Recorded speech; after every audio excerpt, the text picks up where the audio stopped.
Hey, everybody. Welcome back to Off the Wall. I'm Mike. And I'm Sol. Today, we are joined by a very special guest, a good buddy of mine, a comedian here from Dayton, Ohio, by the name of Vanderian Hammertongue, or we just call him Vander. It's fine. Short. Thanks for joining us today, man.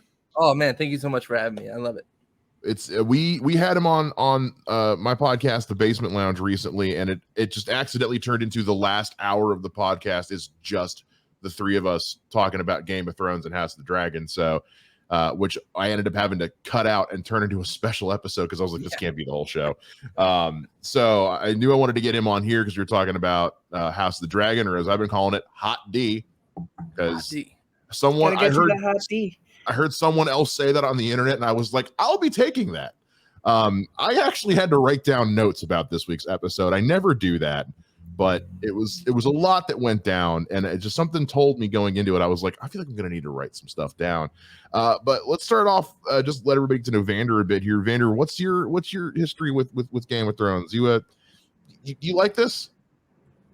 A little bit. I like it a little bit. Yeah, it's all right. No, it actually is going to sound super cliche. This world got me through a very dark time. It was early on in my drug addiction. And I would just binge watch Game of Thrones. I got into the show first, and then after, I think it was before season 4 was airing. I was very bad off. I didn't have a lot going for me in the optimist frame of mind, strung out and all that. So reading the books got me through like physically, it got me through like opiate withdrawals and just going through the whole mess of in and out of addiction, active addiction, and trying to get clean. So that's the core of my love for this fantasy world, on top of it just being an absolutely masterpiece of a world that George R.R. Martin's created. So it's cool to have another show to follow up the first show. And we're going to get into a lot of that because I know you, like Soul, have read the book that this show is based on.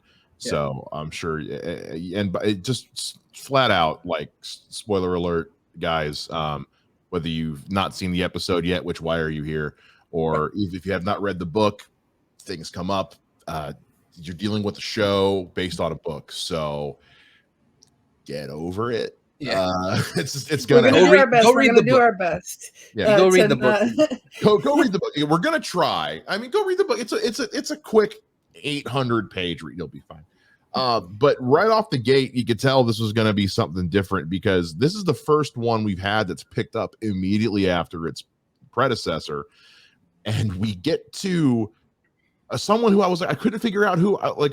This woman's riding a horse, and I'm trying to figure out why should I know or care who this person is, and then we see Friar Damon walking down the road looking like evil Kermit the Frog with his hood up over his face. And this is his wife. Oh, and she's dead. Just 5 minutes in, we meet his wife, and she's dead.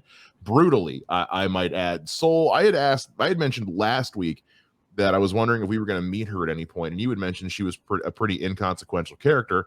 Now I know why. Is this kind of pretty much how it goes down in the book? There was more to this episode about Lady Rhea than there is in the book. Yeah. In fact, when she showed up and was pretty, I was kind of surprised. I'm like, Damon is turning this down like she's actually an attractive woman. He always called her his bronze bitch and his bronze, and I'm like, dude, hit that! Come on, man, seriously, maybe gorgeous woman. We've seen a little incompetence. Yeah, that's true. That's been kind of a running theme. He can't finish, which, by the way, getting that in while you're paralyzed, knowing you're about to die in 5 seconds. Wow. She's badass. Yeah. She's great. So she's just a nothing character from the books you guys are telling me. Pretty much. She dies off screen. Yeah.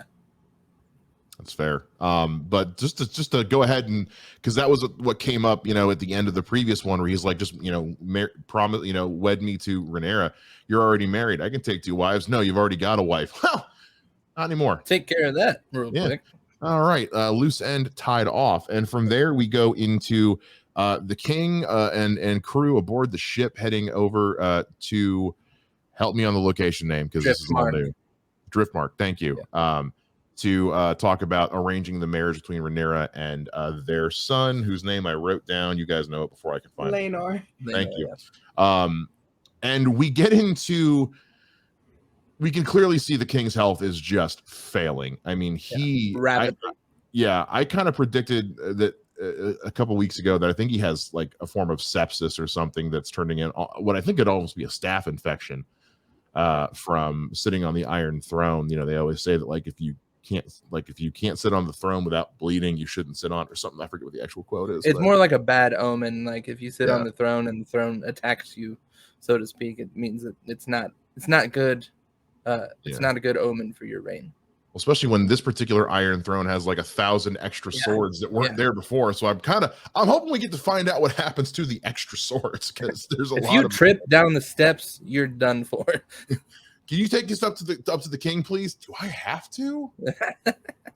Head it to the chair. Yeah. Does it need more? Where, Damon? Where do you want us to put it? So we get to his health is clear, and it's very clear that Rhaenyra and Harry, they are not speaking. I mean, she is looking out the window because after what happened last week, we didn't get confirmation as to whether or not she drank the what did you call it, a soul, the plan T? Yes, the plan T. Do we think she drank it, or is that something you're about to say actually happened in the book? That was my big question to you guys last week was, do you guys think she drank it or not? And I know you and Bogz both say that you don't think that she did. And I'm unsure about it, whether she drank the tea or not. I don't know about you, Vander. What do you think? It's something that I wondered about deeply as well, because like the ramifications of if she didn't drink it, like it really depends on how quickly they were able to make the match between her and Laenor. Because if she pops out a baby and the father is in question, right now Alicent is essentially the only one that knows about Rhaenyra's relationship with Sir Criston. And I feel like it could play a part in some like rumors and thoughts about Rhaenyra's character and who really fathers her child. That's actually a good point, yeah, because she denied that there was anything happened between her and Daemon. So as far as Alicent knew, nothing to worry about. But then in one of my least favorite dramatic tropes ever, which is the plot drama by way of miscommunication, it's my least favorite thing that ever happened in a movie or TV, where it's like all this drama happened because y'all couldn't put two words together correctly. I hate that, but it is what it is. So now she knows that she at least slept with somebody that night. Yeah. And she feels betrayed, but I was just like, technically she didn't lie to you. She said she didn't sleep with Daemon, and that was true. She did swear her maidenhood on her mother's. Yeah. That's the part that's where it's like, that's where I think she's feeling betrayed, is like, you swore to me you were still a maiden. Like, I think it's less about, I think Alicent was less concerned with her hooking up with her uncle and more about her hooking up with anyone. Yeah. Because of what it would spell out. Yeah. That's stepmom. Like, stepmom is playing a part in, finding you a husband. Like, how are you going to bring a consort into court if she's tarnished?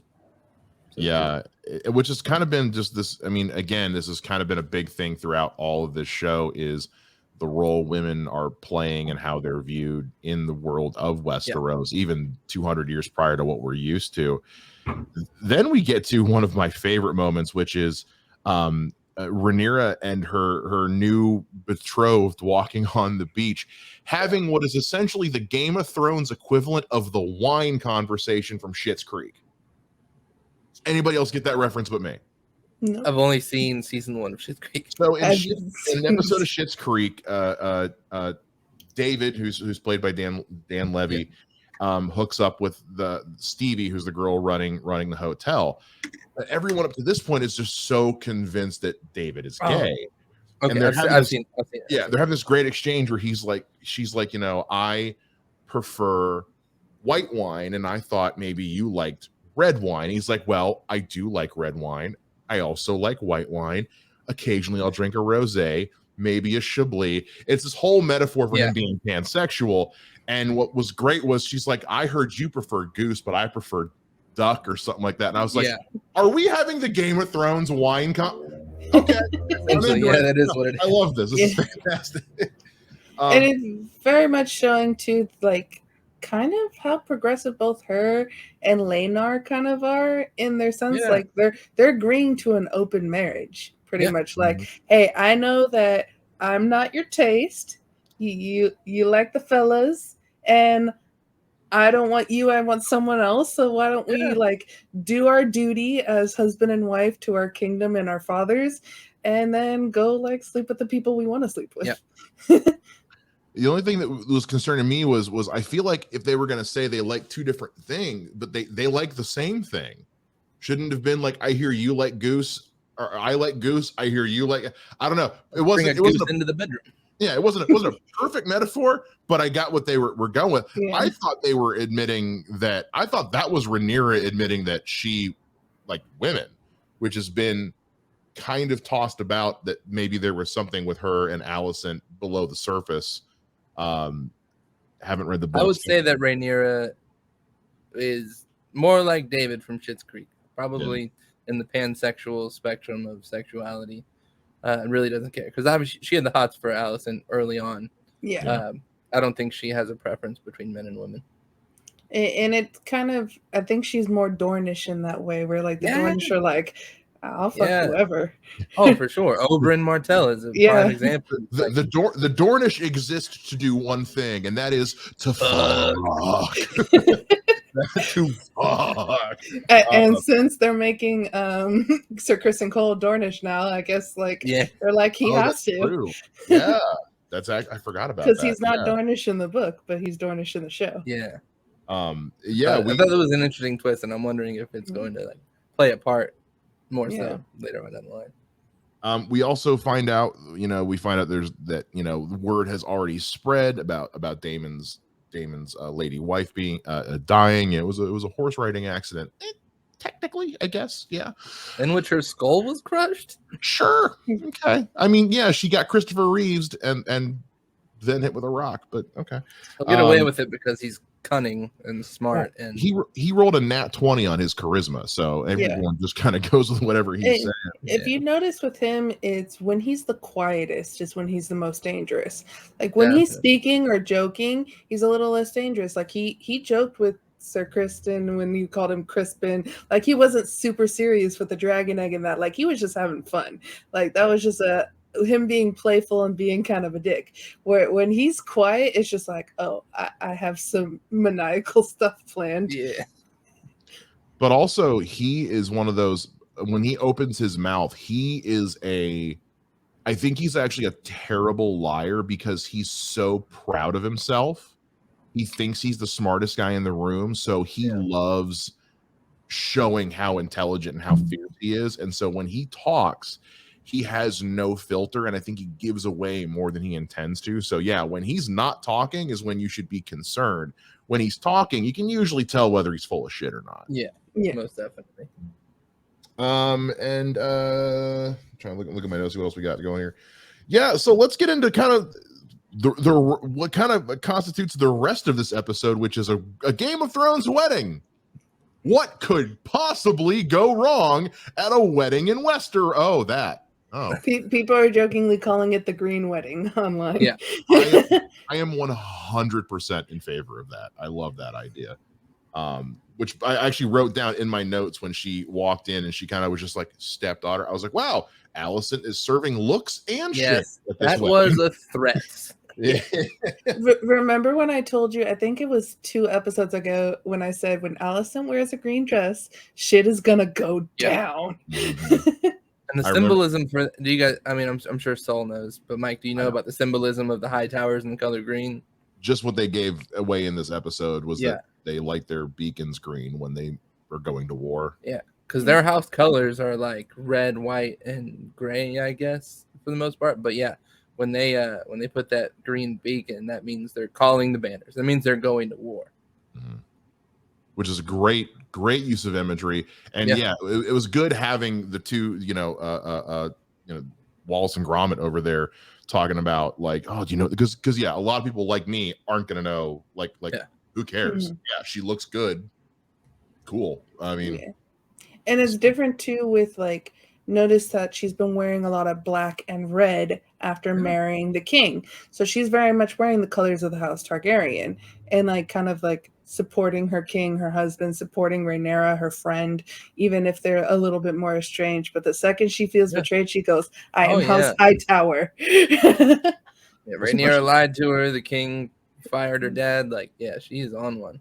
Well, I think, and we didn't even talk about that yet, which is her dad. We see Otto getting sent away because he was let go as the hand of the king right at the end of the last episode, and so we see him leaving King's Landing, and she is not happy about it at all.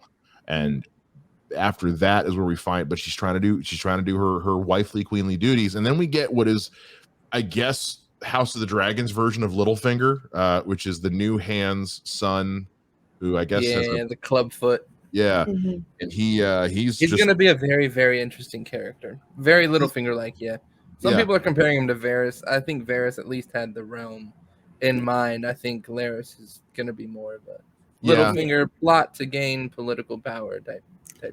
And if you go back to a few episodes where he's just sitting there with the women listening, he's a very, very good listener. Well, he even says, he's like, I'm not invited to speak very much, so I do a lot of listening and a lot of watching. He's the ultimate people watcher. Yeah. The rumor queen. The rumor queen. Yeah, he's probably got his own little sparrows. Yeah. Everywhere they always talking about that. But not even like before even Alicent even gets there, Daemon just shows up. Nobody knew he was coming. Because he walks in and the room gets quiet and there wasn't even a chair ready for him. And the comedy. Hey, they're waiting for Viserys to like send him away and say, no, you can't be here. But Viserys, no matter how many times he gets angry with Daemon, like he's got a soft spot in his heart for his little bro. So he's gonna let him come up here and sit at the high table with the rest of the top lords. Well, and that's such a Valerian aspect too, because at the end of the day, family and the bloodline are number one. And he's just like, I think it's a lot of like, yeah, it's my little brother, but also like he is family. Yeah.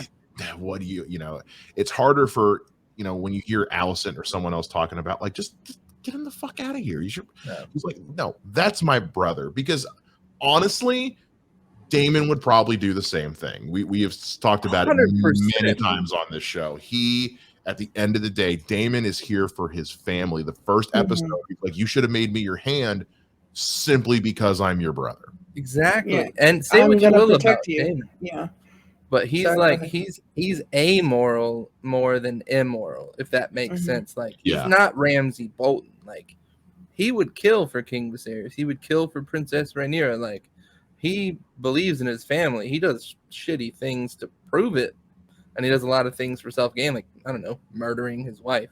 But he's got his family at heart. I still like Daemon, even after him killing his wife. Like, I still like Daemon. Oh yeah. So and with Daemon too, you have like, he thinks he's morally doing the right thing. Like, he thinks he's morally doing the right thing in the first episode. He thinks he's protecting his family. He thinks he's protecting his brother. And so with him, like, even when he's doing bad things, he's just like, I'm right. And also because I'm a Targaryen and Targaryens are right. And like, my brother should not give a fuck what anyone else thinks because he is the dragon. His word is law. Just say, this is what's up. And everyone has to fall in line. So like, he's kind of there like, why are you being so soft, bro? Yeah. Which is such an interesting thing to when you think about that, because you say that's such a Targaryen thing to do, your word is law. And he's like, well, I don't want to be like that. And then when you fast forward to Game of Thrones, everybody got rid of the Mad King because that's how he was. Yeah. Oh, he was. And that's literally how everyone else who sits on the throne behaves throughout Game of Thrones. I'm the king. My word is it. And it's just so it's a crazy irony in that way, because everything that everyone fought against with this Mad King, with this Targaryen line, this Targaryen dynasty, it's like, yeah, but at the end of the day, when you have that much power, absolute power corrupts absolutely. Yeah. Every single time. And yeah, Damon, I think he always thinks he's doing the right thing because it goes back to that family's all that matters. So as long as what I'm doing is, he says to Lord Corliss in episode 2, where he's like, I can talk shit about my brother all I want. My brother, you shut that down. You shut up. Which is like sibling law 101. Yeah. Well, we saw in the trailer for the Wednesday Addams series where she drops the piranhas in the pool and says, only I get to torture my brother. Yeah. And they eat that dude's dick. Damon is Wednesday. That's a great way to look at it. That's very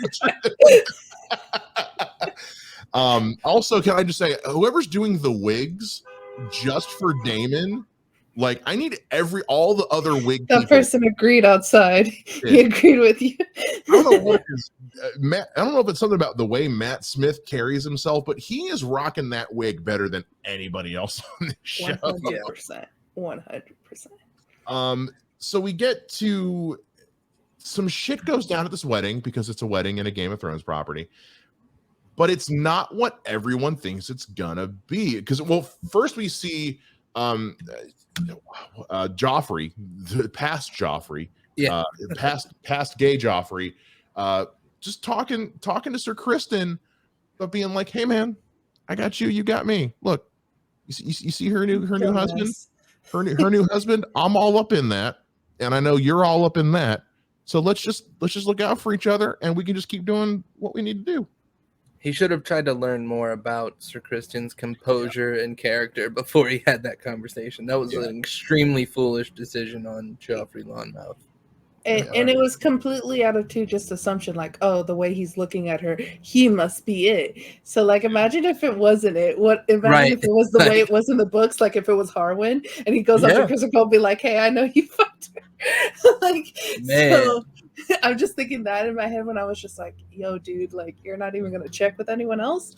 But yeah, that was so dumb because his character there, like, he is so upset that he's sullied his white cloak, and like he's also so upset, like, look at that, his girl is marrying someone else, and like all of her other potential suitors are all there at that literally all of them. Which I love that Jason Lannister shows up and is being a dick to everybody, and all I could think was, gee, why didn't she want to marry Jason Lannister? Because he is a typical Lannister. That's why women don't go to war, because they take too long to get in front of her. And I was like, gee, why didn't she pick you, Jason? Always a pleasure. Always a pleasure. So good. So good. When this show, when anything Game of Thrones is funny, it is fucking funny. Yeah. Them like doing like with the chair, putting it like with the noise of like the chair going across I was like, this is the funniest moment I've seen in Game of Thrones, House of Dragons, was just that noise of moving the chair there for Damon. So good. Because the guy's sitting there holding it like, what? And the king's just like, yeah. All right, let him go. And I've gone back and rewatched it 3 times now because I'm trying to figure out the pacing of this, because what's his name again? The betrothed husband, Laenor. His fuck buddy goes and talks to Sir Criston, but then walks away, and it's not until, so I'm kind of trying to figure out. We might learn more about this as we go on, but I'm trying to figure out the timeline there, because he goes, talks to Criston, walks away, like that conversation has ended and we've moved on. Then we get the smacks his butt. I don't know if you guys saw that. He smacked his butt on the way up.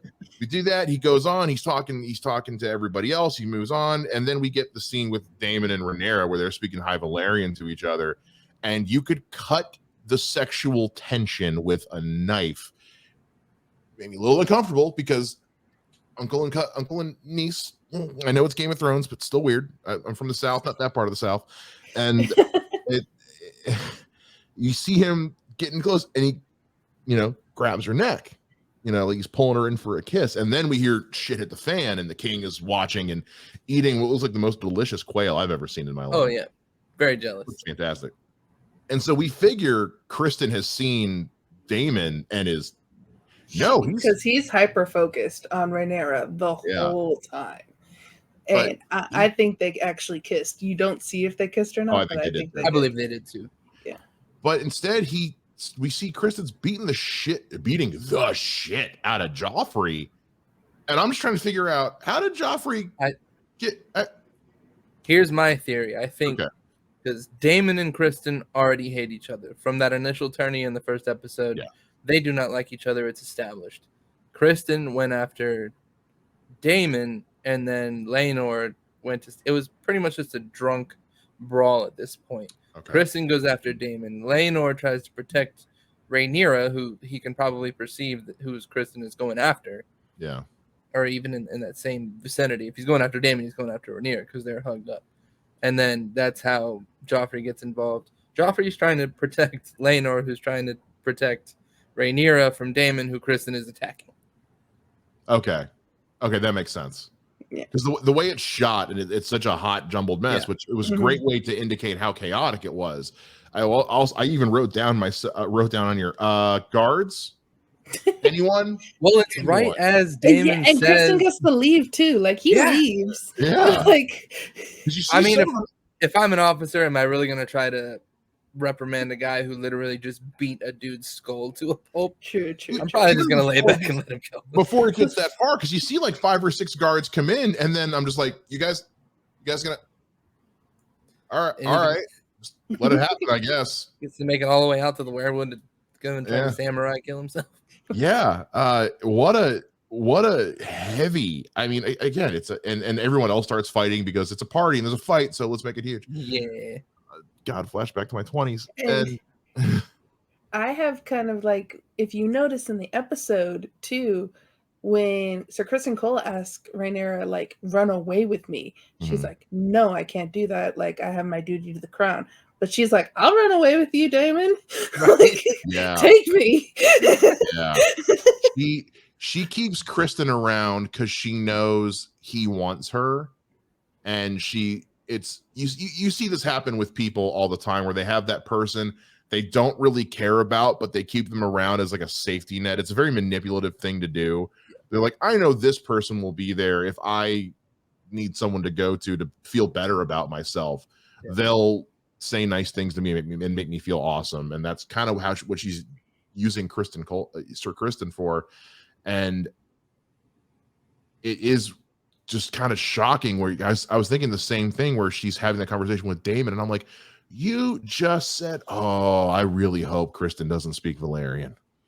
Because if he does, and he heard all that, very doubtful. He's very doubtful, but it would just be like, what a thing to be like, by the way, I understood everything you just said, you bitch. Like, I mean, they did make him Dornish, and he said too that he knows like the ports and Essos, so they could change it up from the book and have him actually speak Valyrian, but I am very doubtful but that would be kind of funny if he did.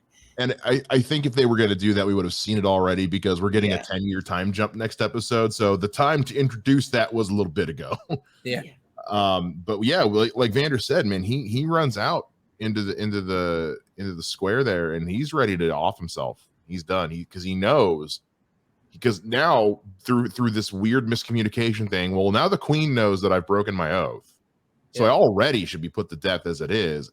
And I just, killed a lord at the royal bachelor party, basically the royal engagement party.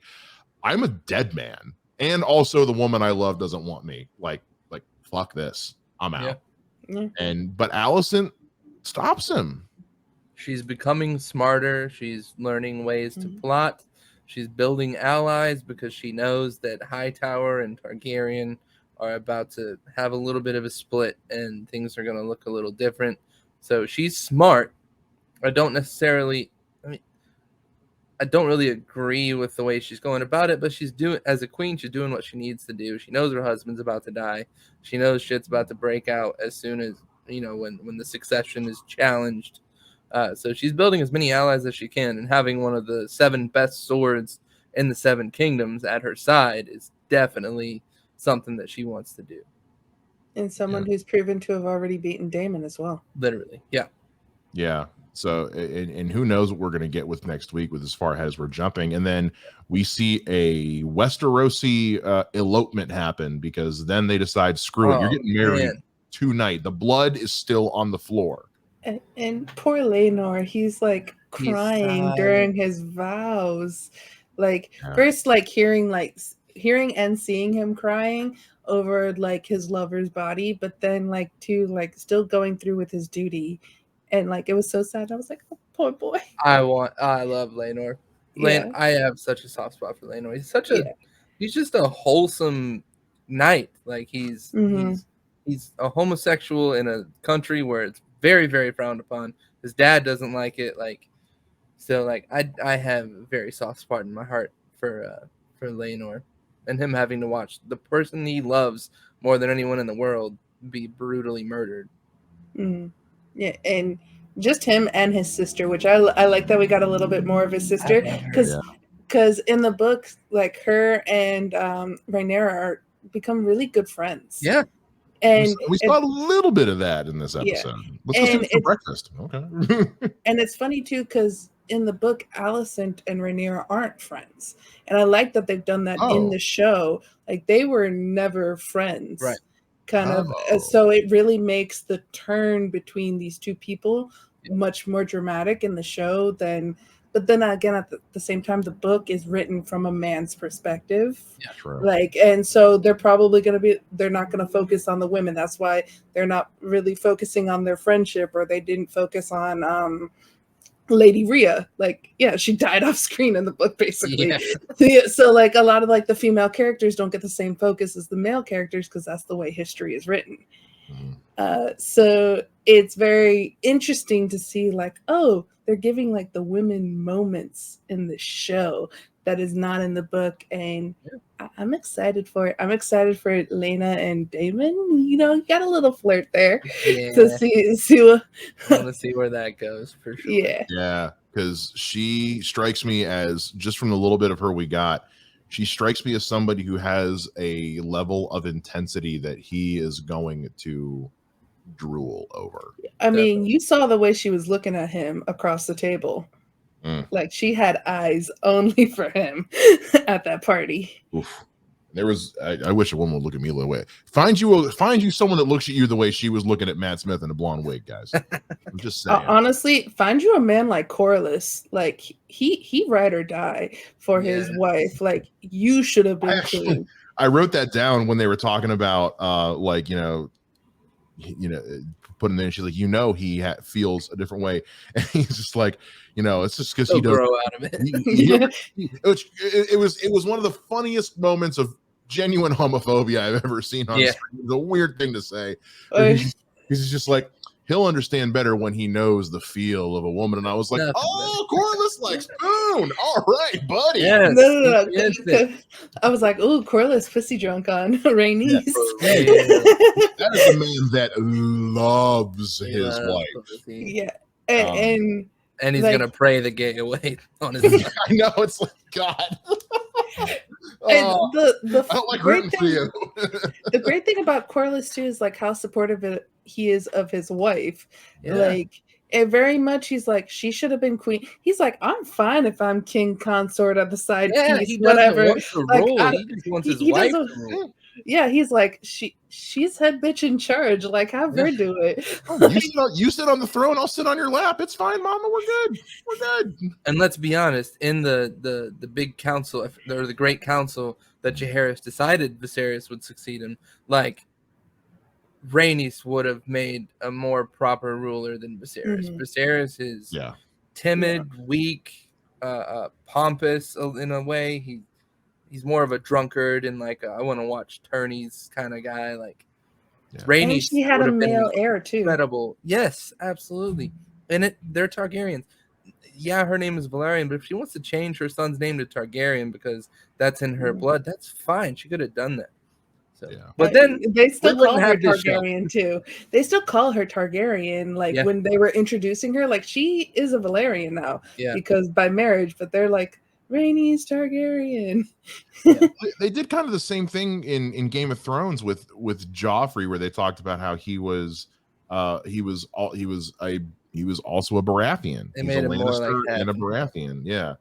So it's clear that it's very clear that they will take whichever part of your lineage they can that is the most beneficial. So if it's beneficial for you to be a Targaryen, we'll call you a Targaryen until we need you to be something else, and then we're going to call you something else.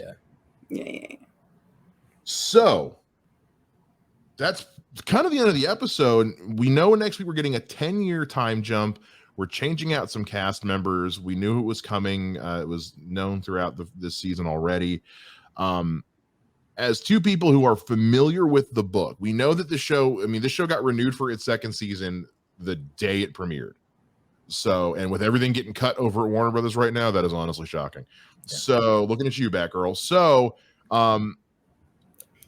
where do we see, now that we're halfway through this first season, how far do you see us going with some of this in this first season before we kind of cut it off and pick it up in season 2?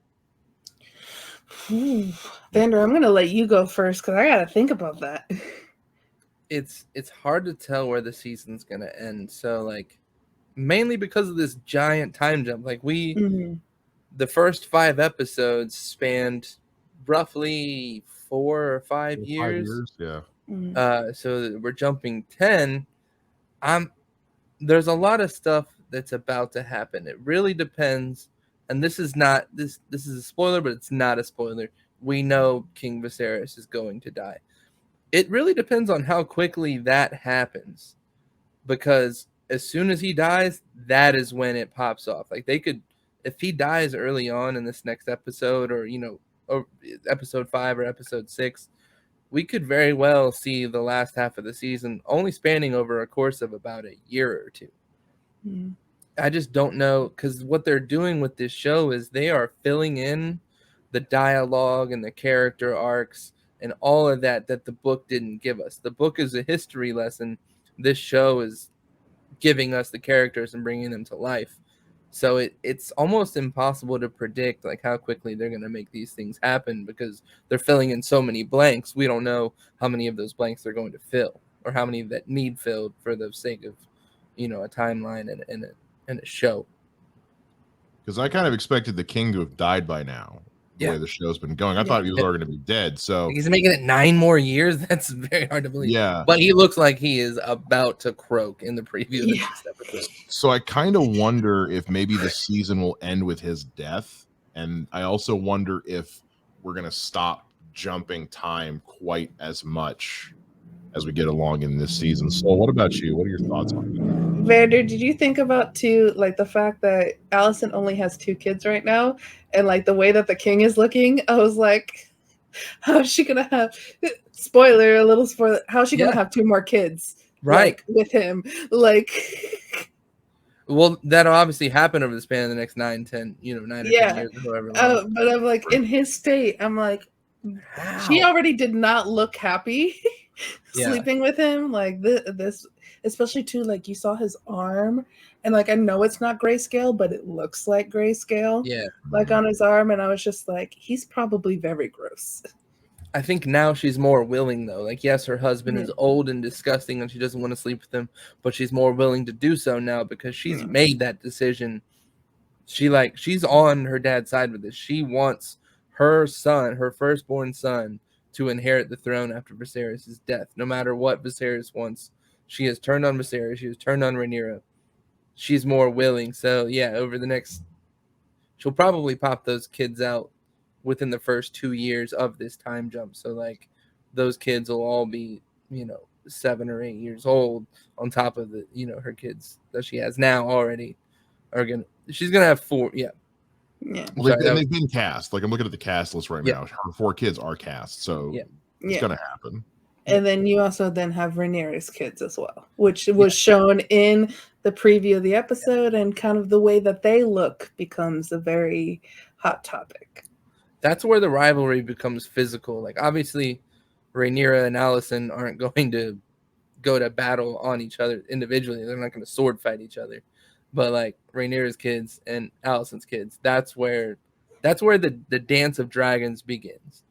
I think that they should move on with this and show us the beginning of the Dance of Dragons between episodes 6 and 10. So yeah, I think those kids are going to be at least old enough to start fighting each other very soon. So you think we're going to get the Dance of the Dragons this season? In the beginning. Yeah, the beginning of it. Okay.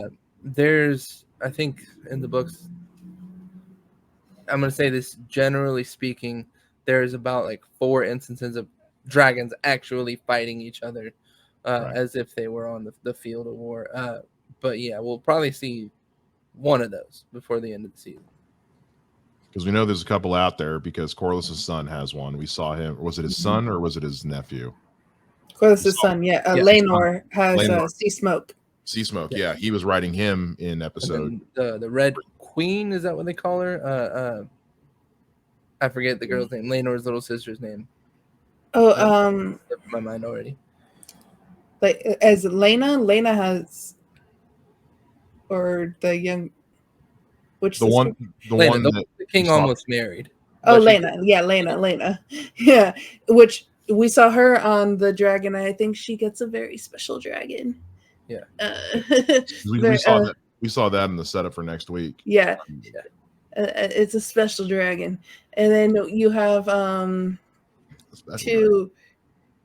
Rhaenys is a dragon rider. Laenor's a dragon rider. Is that who rides the dragon that they call the Red Queen? Is that the one Rhaenys rides? Yeah. Rhaenys rides her grandmother's dragon. Yeah, that used to be her. Just like Viserys used to ride Balon, not Balon. Valerian. There we go. Yeah, Valerian. His father is Balon. Yeah. So so many freaking names, right? Yeah. But thank God we have the last name. Their guy is Jason, because God, I need an easy name once in a while. And Joffrey. But you have these dragons and the kids too, like all 3 of Rhaenyra's kids that she has with Laenor, has dragons. So yeah, we're gonna see some more dragons. It's going to be the House of Dragons. Yeah, I'm very, very, very excited. It'll be a house actually made out of actual dragons. All right, her dragons. I'm sorry, I had to look it up. Her dragon's name is Meleys.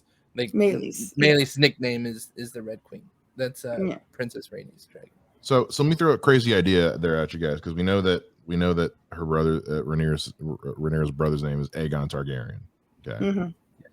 $10 says in season 2 he's an adult and he's played by Kit Harington. Come on. I'll take you up on that bet. Go ahead and shoot me the $10 over. I got bet. Let's make that happen. And they have to give Kit a blonde wig. It's fine. He's too busy working on his sequel show. He's that, or he's too busy playing the Black Knight in Marvel. Oh wait, no, he's not. Anyway, I don't know how he would look too with one of those wigs, because that'd be weird. Because Matt Smith looks good in that wig. But also, if you'd have told me 10 years ago that I'd be seeing Matt Smith in a blonde wig, I'd have told you were crazy, because I'd be watching him wearing a fez on Doctor Who. So anything's possible. And going from that Doctor Who character to Daemon.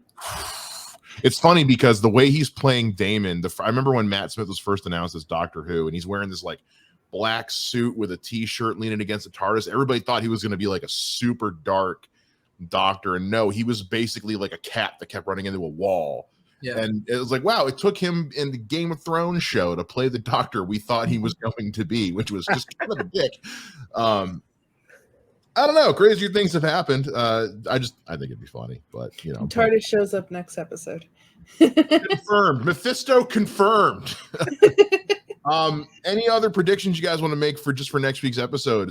We know we saw little clips of what's going to happen, but as far as like the other things you think we're going to get? Sir Harwin Strong. I want to see what they're doing with his character, and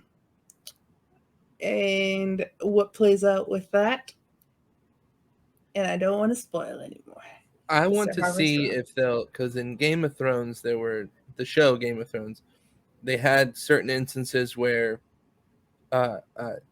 characters would play multiple roles. Like, for instance, the book would throw out 2 people. Gendry is an example. Like, there's a bastard of Robert Baratheon's named Gendry. There's a bastard of Robert Baratheon's named Edric Storm. In the show, the guy that played Gendry fulfilled both of those roles. I'm curious to see if they do that with some of the like not super major characters, but some of the.